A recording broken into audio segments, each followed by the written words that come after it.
Em 2 Timóteo, capítulo 4,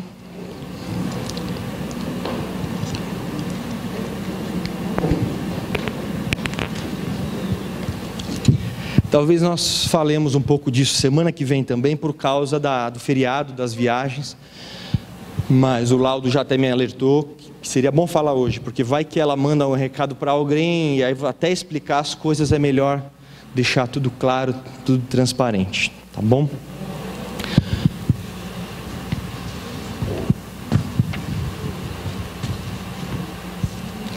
Segunda Timóteo capítulo 4, versículos 6 e 7,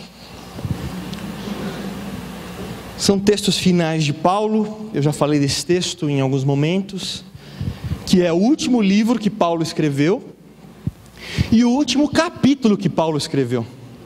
Então 2 Timóteo 4 é o fim do que Paulo escreveu.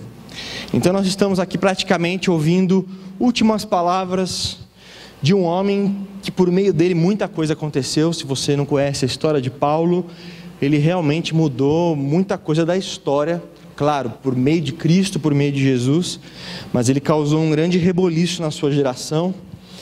Mas aqui ele vai dizer algumas palavras finais da sua vida, alguém que sabe que vai morrer nos próximos dias ou meses, e com isso vai deixar algumas palavras aqui registradas. 2 Timóteo capítulo 4, versículo 6 diz assim: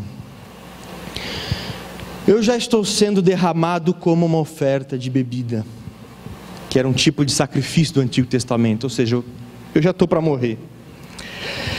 Está próximo o tempo da minha partida. Combati o bom combate, terminei a corrida, guardei a fé. Eu quero deixar esse texto um pouquinho de lado, para pensar um pouco na nossa geração, e pensar um pouco do clamor do coração de muitas pessoas da nossa sociedade, do nosso mundo.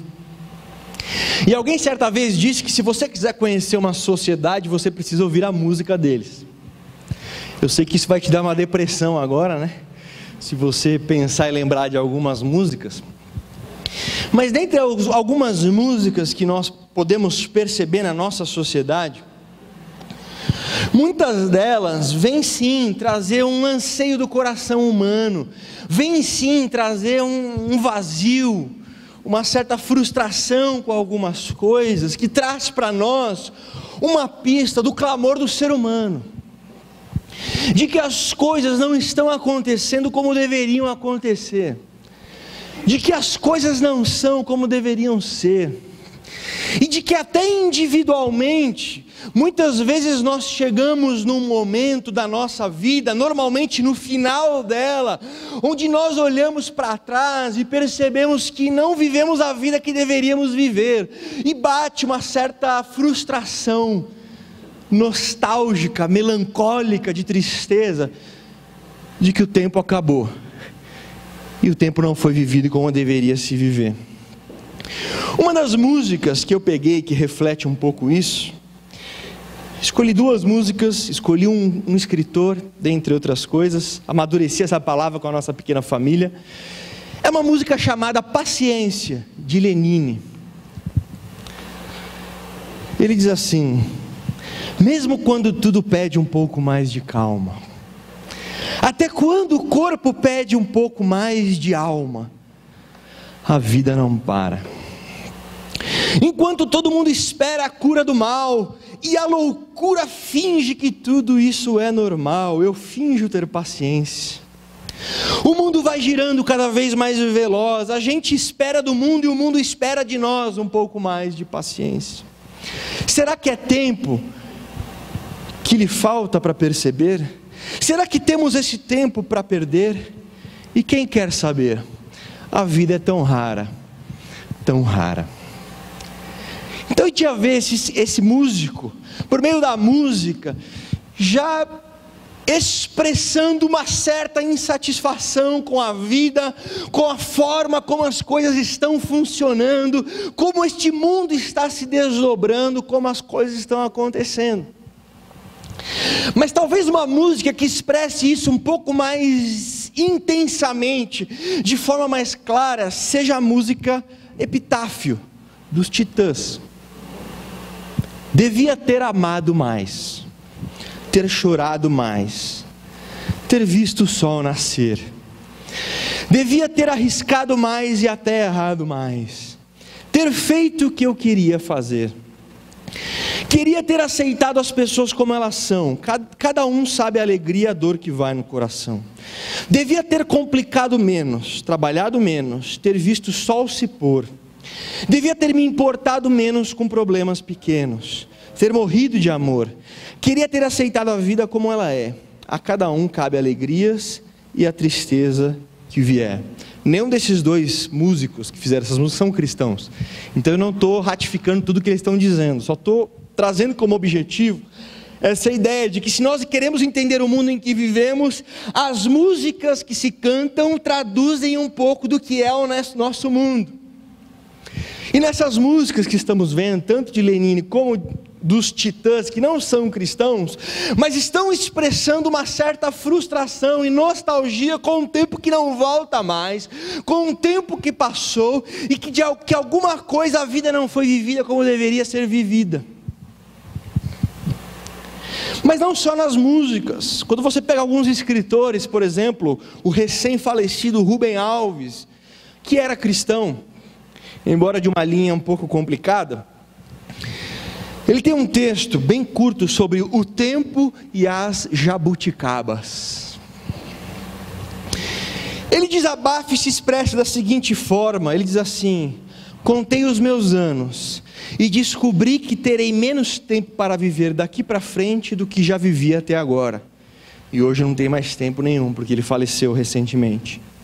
Tenho mais passado do que futuro. Sinto-me como aquele menino que ganhou uma bacia de jabuticabas. As primeiras ele chupou de forma displicente, mas percebendo que faltavam poucas, rói o caroço. Já não tenho tempo para lidar com mediocridades.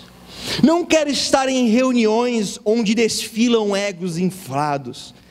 Inquieto-me com invejosos tentando destruir quem eles admiram, cobiçando seus lugares talentosos e sorte. Já não tenho tempo para conversas intermináveis. Já não tenho tempo para administrar melindres de pessoas que, apesar da idade cronológica, são imaturas. Detesto fazer a cariação de desafetos que brigaram pelo majestoso cargo de secretário-geral do coral. As pessoas não debatem conteúdos, apenas rótulos. Meu tempo tornou-se escasso para debater rótulos. Eu quero essência. Minha alma tem pressa. Sem muitas jabuticabas na bacia, quero viver ao lado de gente humana, muito humana, que sabe rir de seus tropeços, não se encanta com triunfos, não se considera eleita antes da hora, não foge da sua mortalidade.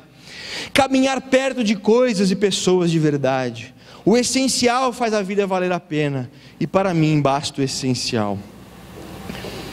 Então aqui um escritor expressando de que a maioria de suas jabuticabas ele desperdiçou, falando de sua vida, de forma que eu gastei demais tempo com a minha vida, com coisas que não mereciam ser vividas, com aspectos que não eram tão essenciais de serem vividos. E aí bate aquela frustração, aquele arrependimento, aquela vontade de ter alguns milhões de dólares para comprar mais anos. Mas quem pode acrescentar um dia à sua vida? E aí eu fui para a Bíblia. Pô, Samuel, finalmente, né?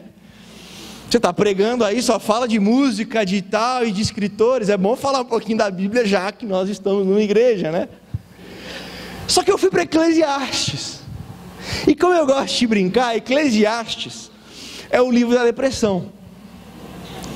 Tem 2 livros na Bíblia, eu brinco sempre, que assim, se você acordar um dia todo saltitante, serelepe, pensando em flores, em nuvens, feliz da vida, só rindo à toa, e você pensar, puxa vida, hoje eu queria ficar triste. Eu não quero ficar feliz assim, contente, em paz, eu quero ficar mal. Eu quero ficar para baixo, eu quero que meu dia mude assim, uns 160. O que eu faço? Você pode ler 2 livros da Bíblia: Eclesiastes e Juízes.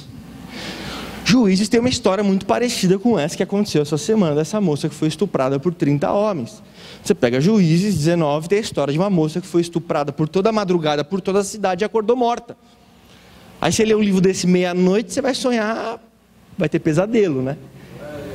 Que são histórias que são feias, mas são realidade. Isso que é legal da Bíblia, ela trata do ser humano como ele é.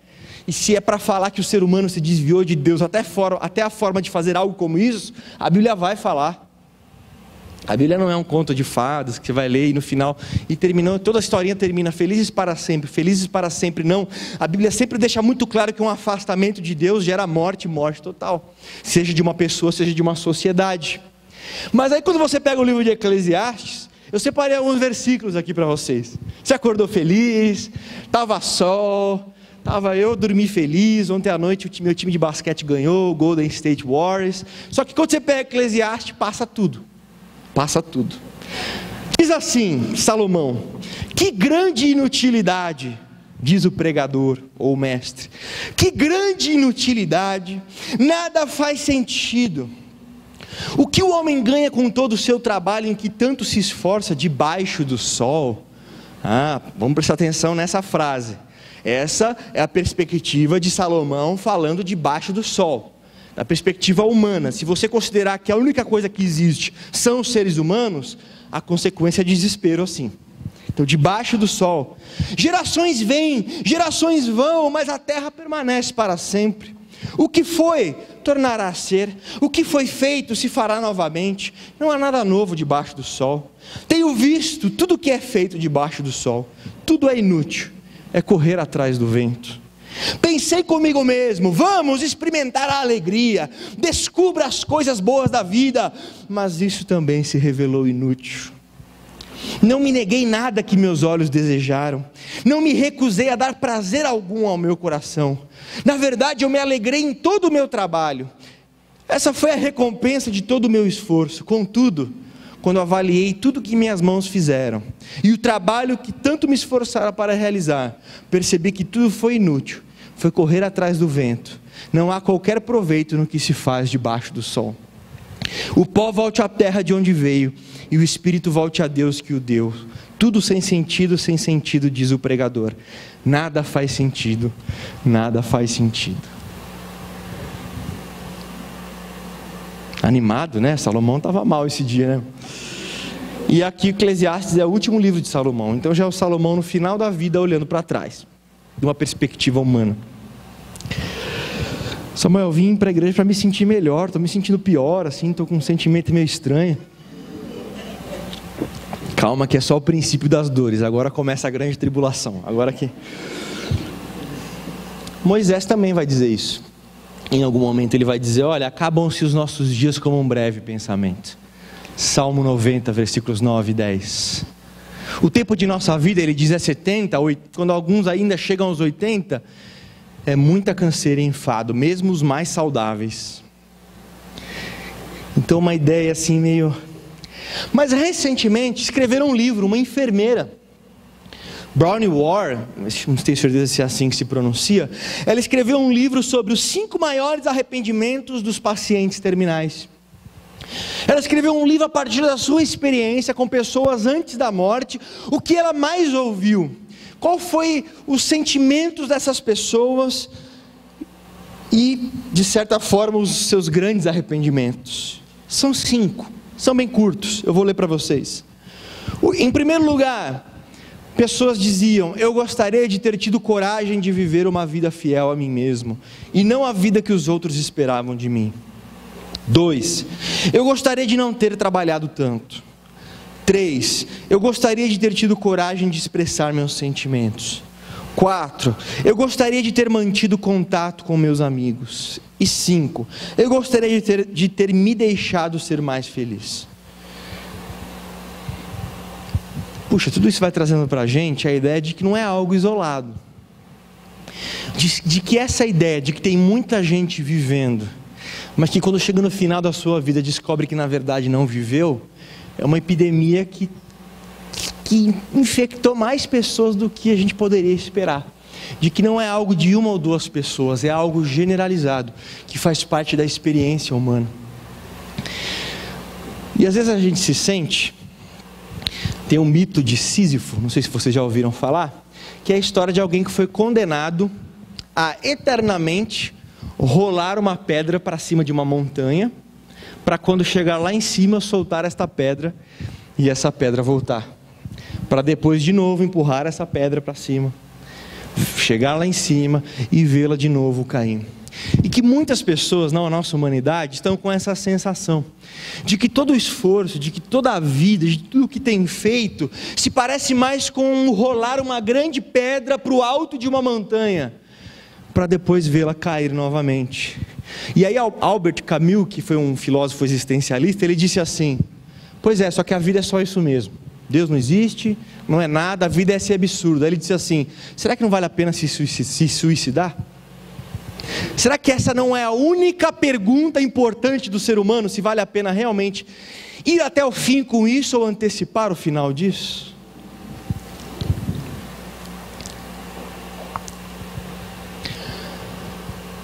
Albert Einstein, ele vai dizer assim: que estranha criatura é o homem, não pede para nascer, não sabe viver e não quer morrer. Mas bate muito forte essa ideia de que não sabe viver. O homem não sabe viver. E por isso, quando vai terminando a sua vida, nós encontramos tanta frustração, tanta melancolia, tanta tristeza, tantos anseios daquilo que nunca mais será cumprido e feito. Samuel terminou a palavra? Não, porque senão é complicado ir para casa com um negócio assim. Mas o que eu quero dizer é que nós lemos um texto totalmente diferente de todos os sentimentos que nós vimos em Lenine na música Paciência, em Titãs, em Rubem Alves, em O Mito de Sísifo, de Albert Camus. Todos estes apresentaram essa frustração, mas que quando nós lemos 2 Timóteo capítulo 4, versículos 6 e 7, nós não encontramos nada disso. Nós encontramos absolutamente o oposto de tudo isso. Nós encontramos Paulo dizendo: eu sei que minha vida está chegando ao fim. E aí, Paulo, o que você vai dizer? Devia ter amado mais, devia ter isso, devia arrependimento. Não, nós encontramos alguém dizendo: combati o bom combate, acabei a carreira, acabei a fé. E isso é espetacular a tal ponto que nós temos de nos perguntar, em meio a tantas frustrações na música, na literatura, nos escritos, nos livros, de pessoas que chegaram ao final de suas vidas carregadas de anseio melancólico, frustração e arrependimento. O que aconteceu com Paulo? Que vida é essa que ele viveu? Para que no final ele não se arrependesse de sua vida. Que vida é essa que ele encontrou, que fez com que ele não precisasse olhar para trás com melancolia, com frustração, com arrependimento, com uma nostalgia fria e cinzenta? Paulo, o que foi que você conseguiu no meio de tudo isso? Que vida você encontrou que fez com que você verdadeiramente vivesse numa humanidade que, como disse Einstein, não sabe viver? Já pensou se a gente encontrasse com Paulo hoje então e dissesse: Paulo, como é que funcionou esse negócio de você terminar a sua vida podendo dizer algo assim? De que você viveu a vida que você tinha que viver. A primeira coisa que Paulo te respondeu é o seguinte: olha, Álvaro, Rosela, Felipe, Rebeca, a primeira coisa que você precisa entender, se você quiser realmente viver, é você entender que o ser humano perdeu a capacidade de viver. É mesmo, Paulo? É, Romanos 3,12. Todos se desviaram e se extraviaram e se fizeram inúteis. O ser humano perdeu a capacidade de viver. Puxa, então o Einstein acertou quando ele falou que o ser humano não sabe viver? Acertou. Então o ser humano não sabe viver, não sabe. Então essa vida que eu vivo vai dar errado no final? Vai. E aí vou chegar no final, vou ficar frustrado, melancólico. Sim. Eu entendi, isso Paulo dizendo, tá? Eu entendi que por mais que eu tentasse do meu jeito, eu não sei viver. Tá bom, Paulo, mas aí o que você fez?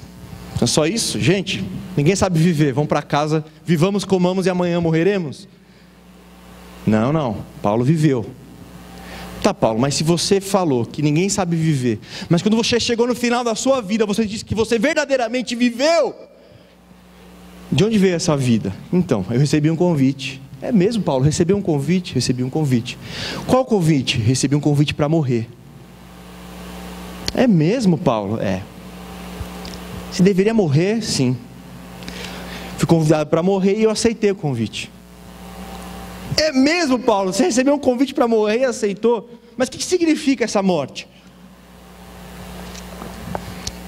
Eu desisti daquela vida que eu sabia que no final ia dar errado, que representa a minha vida e meu jeito. Eu morri para essa vida. Então eu fui convidado para morrer, aceitei, e aquela vida que não funcionava, que não ia funcionar e eu ia descobrir lá no final, resolvi descobrir antes que ela não funciona. Resolvi descobrir antes que estava errado, que não ia dar certo, mesmo com toda a minha religiosidade. Então eu aceitei o convite de morrer. Tá, e acabou? Depois que você aceitou o convite para morrer, você morreu ou tal? Ele vai dizer, acabou não. Pois quem me convidou para morrer, também me prometeu outra vida. Então a pessoa que me convidou para morrer é o autor da vida. E ele me convidou para uma morte, mas também me convidou para uma vida. Tá, Paulo, tá meio complicado esse negócio, mas vamos lá, vamos se esforçar. Então você recebeu um convite para morrer para você mesmo, para o seu eu, para o seu jeito, e você aceitou esse convite. Sim, por que você aceitou? Porque eu sou inteligente. Como assim inteligente? Como é que eu ia ficar sustentando uma vida que eu sabia que ia dar errado e no final eu ia ter que fazer uma música, queria ter... Não, tá certo, você fez muito bem então desistir daquela vida. Mas então a pessoa que te convidou para morrer te prometeu uma outra vida? Me prometeu uma outra vida. Mas que vida? Uma vida que funciona. Uma vida que na verdade é vida. Porque isso que as pessoas chamam de vida não é vida. Porque as pessoas não sabem viver. Então o que elas fazem não é vida. Mas aí eu fui convidado para receber de uma outra vida. De ter uma outra vida. Então você vai reencarnar, Paulo. O que adianta?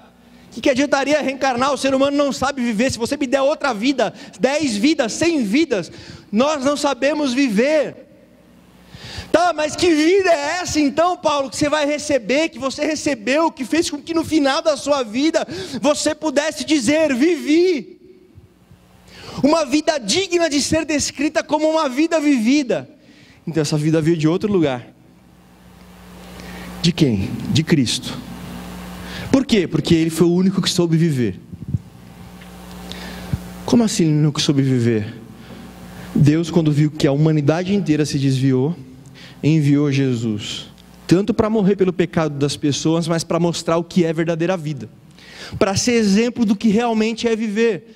Para ser exatamente aquilo que todos os homens deveriam ser. Para mostrar qual era o plano original de Deus do que significa ser humano. Do que significa viver, do que significa realmente viver. Então Cristo é a expressão de Deus, é a intervenção de Deus na história para mostrar para o homem uma vida que o homem não sabe viver. E eu tenho que rejeitar e morrer para a minha vida, para os meus desejos, para mim mesmo, e receber de uma nova vida para realmente poder viver. E essa vida na verdade não é a minha vida, é a vida de Cristo em mim. É isso aí. Então essa vida que vai funcionar em você não é a sua própria vida, é a vida de Jesus em você. Samuel, mas Paulo falou isso? Já estou crucificado com Cristo. Gálatas 2:20. Vivo não mais eu, Cristo vive em mim. E a vida que agora vivo na carne, ele ia te dizer, eu vivo na fé do Filho de Deus que me amou e se entregou por mim. Paulo, você está falando com Paulo, né? Não vamos misturar as coisas. Mas Paulo, o que é essa vida que agora que você vive na fé do Filho de Deus? Então quer dizer que você é ir na igreja? Ixi, é muito mais que isso. Não, mas você compra uma listinha, você vai lá, você contribui. Isso aí A fé envolve muito mais que isso. É mesmo? O que é fé, Paulo? Fé não é acreditar em alguma coisa com a cabeça? Paulo vai te dizer: onde é que você ouviu essa desgraça? Paulo vai dizer: fé é acreditar em alguma coisa com a sua vida. Fé em Jesus é acreditar em Jesus com a sua vida inteira. E não vai ter mais nenhuma área da sua vida onde Jesus não poderá dizer: eu sou o Senhor. É um relacionamento pessoal que envolve tudo. Tá, Paulo, então você abriu mão da sua vida, que não era a verdadeira vida, morreu para você mesmo e recebeu uma nova vida que é a verdadeira vida. Você trocou o falso pelo verdadeiro, é isso? É isso. Samuel, Jesus falou disso? Falou. Era nisso que Jesus pensava quando ele disse em Mateus 16, 25: aquele que perder a sua vida, achá-la-á, mas aquele que guardar, achar a sua vida, vai perder. Jesus está falando desses dois tipos de vida: a vida que é sua mesmo e a vida que você recebe dele, e a vida em que você está nele, onde algo em você morreu, mas o que morreu em você era falso, não era verdadeiro, e algo verdadeiro ressurgiu. Samuel, de quando em quando esse processo vai acontecendo, sim, de morte, de vida? Então é todo dia. Lucas 9, 23: se alguém que quer vir após mim, negue a sua cruz, negue-se a si mesmo, tome a sua cruz uma vez na vida. Uma vez na vida, está escrito? Tome a sua cruz todo dia e siga-me. Por que, Samuel? Sabe aquela falsa vida que morreu? Então, tem uma vontade de ressuscitar que você não imagina. E o trabalho é mortificá-la todos os dias e falar: eu não aceito mais essa velha vida,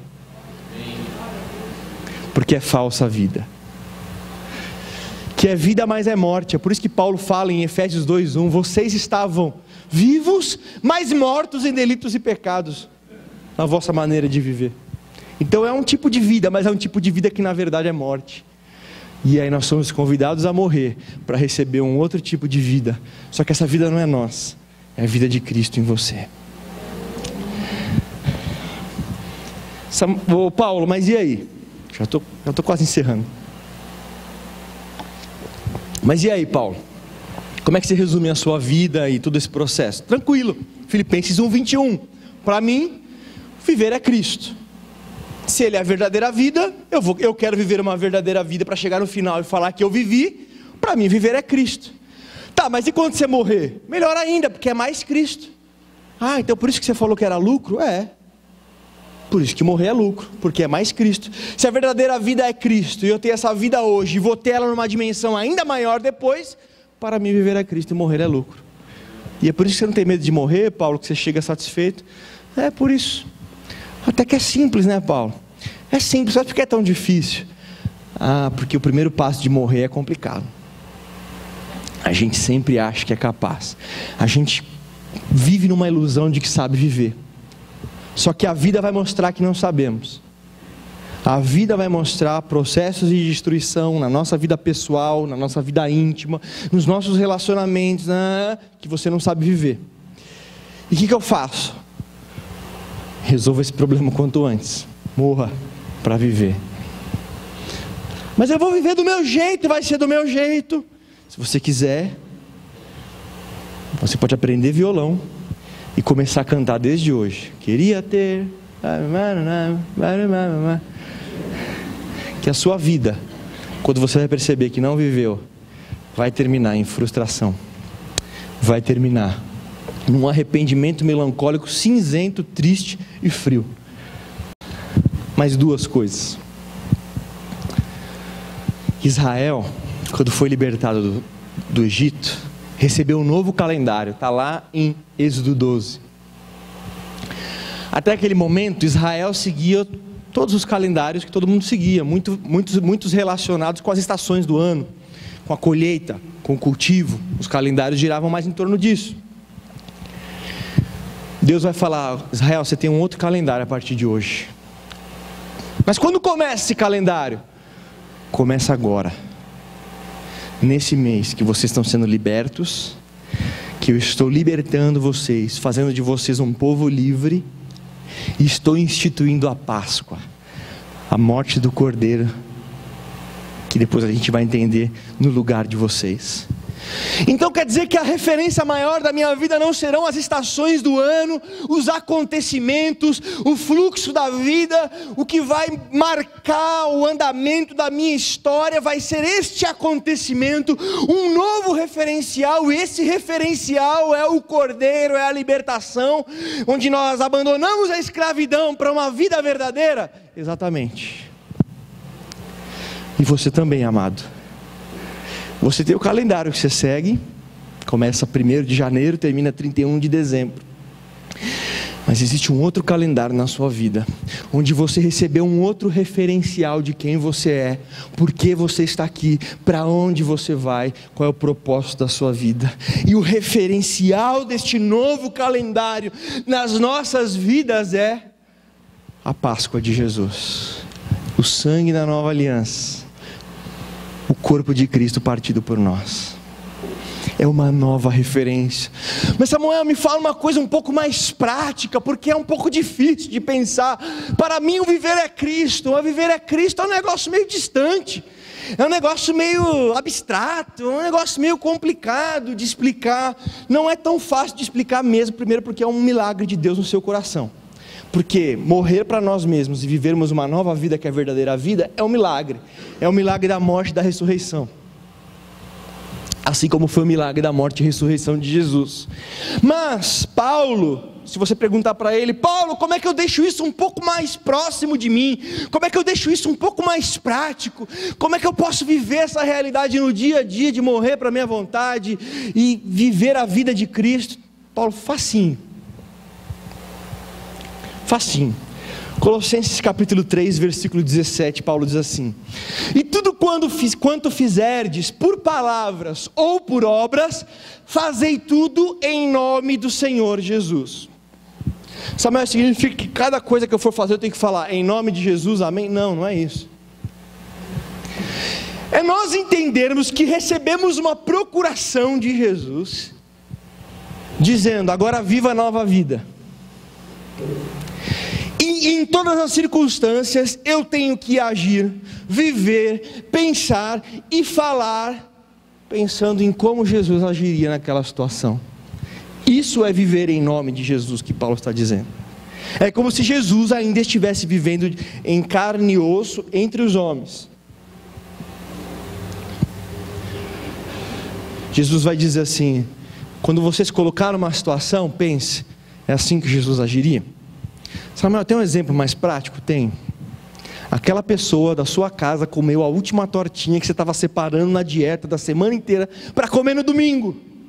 E aí você chega no domingo assim, Tasmania, babando assim na geladeira, e quando você abre, você vê que alguém comeu.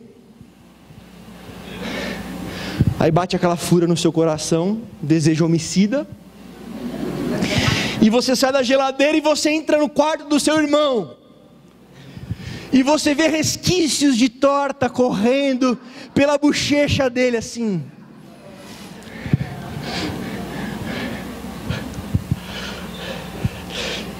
O que o velho você vai fazer? Você vai imaginar a decapitação, você vai imaginar os métodos de tortura mais sanguinários possíveis, você vai pensar em fogueira, você vai pensar em cadeira elétrica, mas de repente você vai perceber que há uma nova vida em você, que é a vida de Cristo, dizendo: é só uma torta, não dá para perdoar? Eu só vou perdoar se ele vier ajoelhando, arrastando. Não. Eu perdoei as pessoas quando eu estava na cruz, pendurado no meio dos meus inimigos. E sem que nenhum deles tivesse me pedido perdão, eu falei: Pai, perdoa-lhes os pecados. Aí o impulso começa a diminuir um pouquinho, né? E aí você... Então tudo bem, vai ser só uma série de chibatas e pauladas que passa, só para preciso botar isso para fora, eu preciso, esse impulso que há em mim, aí Jesus vai falar, então, esse impulso que há você precisa morrer agora. Mas como assim precisa morrer? Obedece. Mas, agora é a hora da obediência. Então eu mato meu velho eu com obediência? Eu posso sentar, esvaziar minha mente? Não vai funcionar. Pelo contrário, enche a sua mente de mim. Então tudo bem, vou deixar ele continuar o que ele está fazendo, e ele pode pegar todas as tortas, pode pisar em cima de mim. Não, porque Jesus não era bobo. O que você vai fazer? O que Jesus faria? Você pegou a minha torta que estava lá? Peguei, estava uma delícia. A tentação vem, né? Vai voltar de novo, velho eu. Calma, segura. Queria pedir para você, por gentileza, próxima vez, como alguém educado, civilizado, humano, como Jesus era, você vai pedir algo, você vai falar algo. Enfim, é só um exemplo, né? Eu estava num grupo que eu usei um exemplo de colocar a toalha molhada em cima do travesseiro, e era a história de um casal. Ia começar a brigar na hora. Meu Deus, e agora? Então é só um exemplo abstrato, genérico para você pensar. A primeira coisa que Paulo diz: você quer que essa vida de Jesus flua em você? Comece a parar e perceber que você aceitou a Cristo, o Espírito Santo está dentro de você, Ele vai falar com você.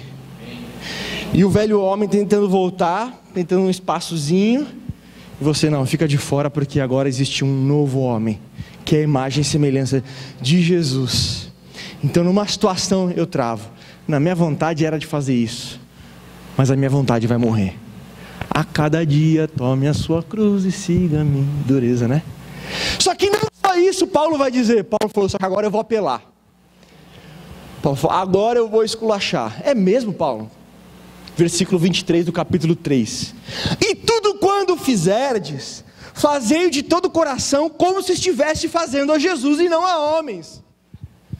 Paulo, aí você me arrebenta. Então quando eu estou me relacionando com outro, eu tenho que pensar que esta pessoa tem que ver Jesus em mim, o Jesus verdadeiro, o Jesus dos evangelhos, que é amor, que é misericórdia, mas que é justiça, que é um Jesus correto também.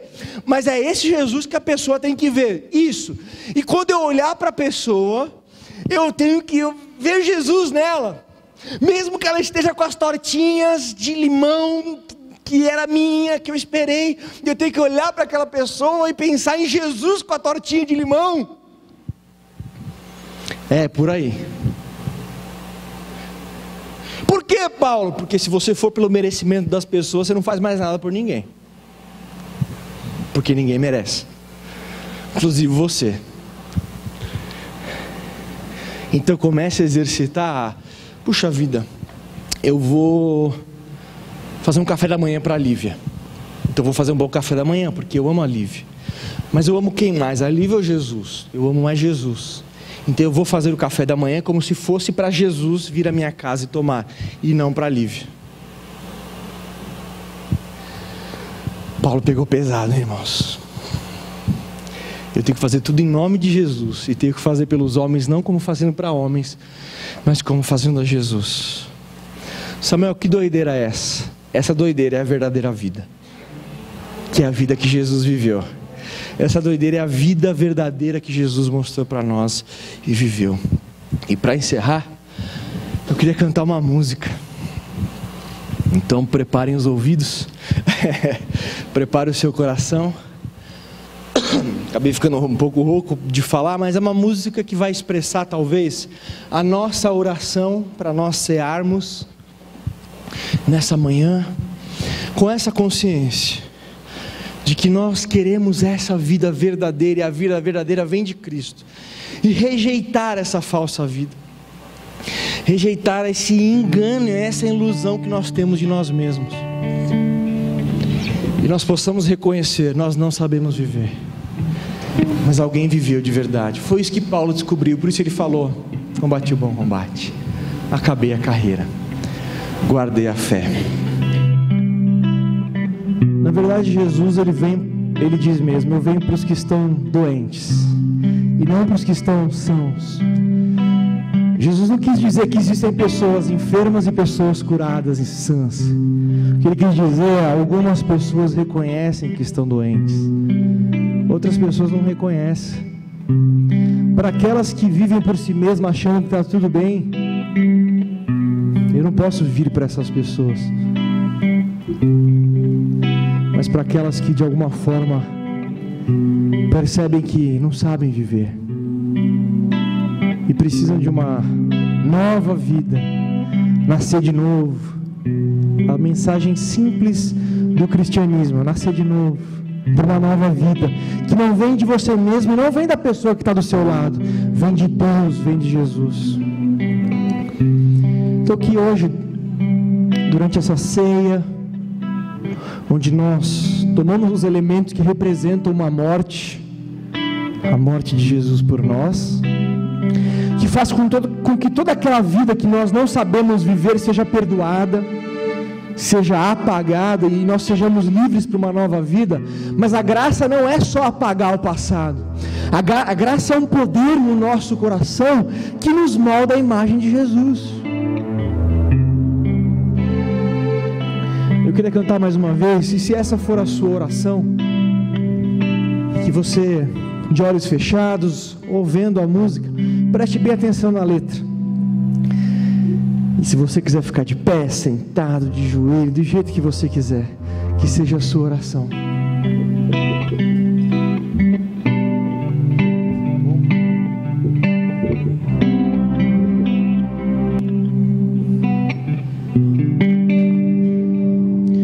Muda meu nome, quero ser antônimo de mim. Me dá teu nome para ser sinônimo de ti. Não quero ser mais eu, não quero ser mais meu. Que morra o que sou, transborde em mim o grande eu sou, para sempre. Pois sou uma mentira, prometo e falho em cumprir. Sou a própria hipocrisia, usando máscaras pra fingir. Não quero vida mortal, quero uma morte vital. Perder para vencer, morrer para viver, para sempre junto de ti. Pois minha vontade me condena desde quando eu nasci. Perdão, Senhor, por fugir, prometer e não cumprir. Cansei de mim, cansei de mim. Que morra o que sou, transborde em mim o grande eu sou, para sempre, pois cansei de mim.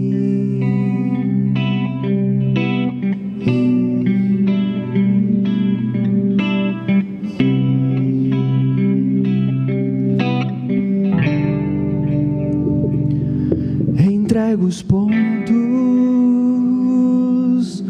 não aguento mais confiar em mim.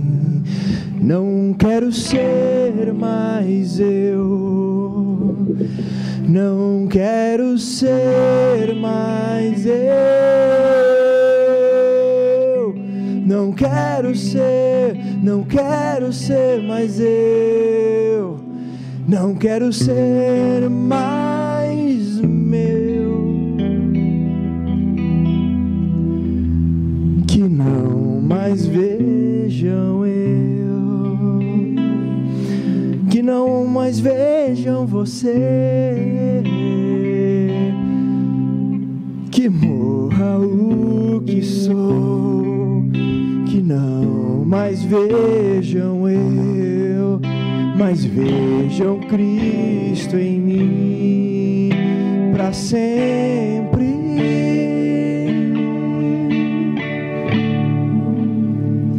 Pois cansei de mim.